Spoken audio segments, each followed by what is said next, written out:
Hi, I am Courtney, the owner of Underbrush Books, and I am here with some of our favorite 2026 Summerween stories. First one is Meddling Kids. This is a staff favorite among a bunch of us.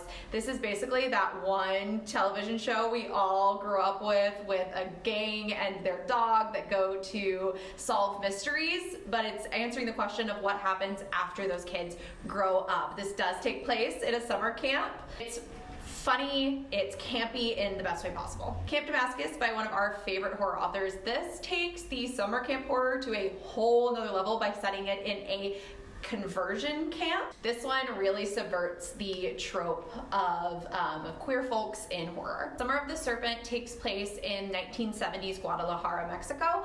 It is one particular eerie circumstance that happens in a small town, but it's told from multiple perspectives. This is perfect for readers who like authors like Samantha Schweblin and love things that feel like sweltering and a little hallucinatory. And of course we have to include one traditional gory summer camp slasher, and that one is the Summer Fun Massacre. This is about a small town that decides to open up a summer camp years after a slasher cycle began, and their final girl has to come back and save the day again.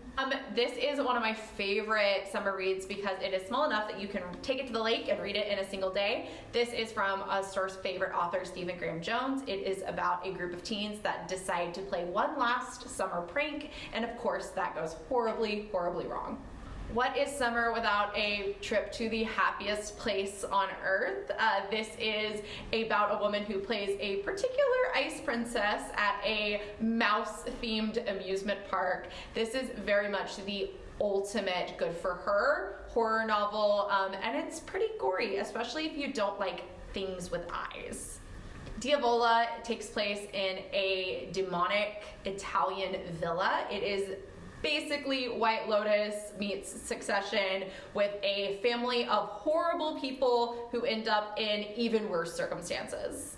Moving into some teen books, You're Not Supposed to Die Tonight is one of my all-time favorite slashers. This is about a girl who plays a final girl at a extreme horror experience, and then turns out that the slasher is actually real this time. This is absolutely one of my all-time comfort books and movies, and that sounds really weird, but this is such a fun, cute, bloody adventure. There are 4 in this series, with the 4th one coming out in August, so definitely pick up Clown in the Cornfield and then actually do watch the movie because it is a great adaptation. Okay, and then the latest anthology from 3 of our favorite teen authors is Breakout. This asks the question of what happens when a bunch of horrible rich kids get stuck in a luxury Florida resort and they all start showing up mysteriously murdered. And if you want more summer scares, you can subscribe to our quarterly horror box. This month, our theme is Final Girl Summer, and it includes some of our favorite new summer slashers coming out in 2026.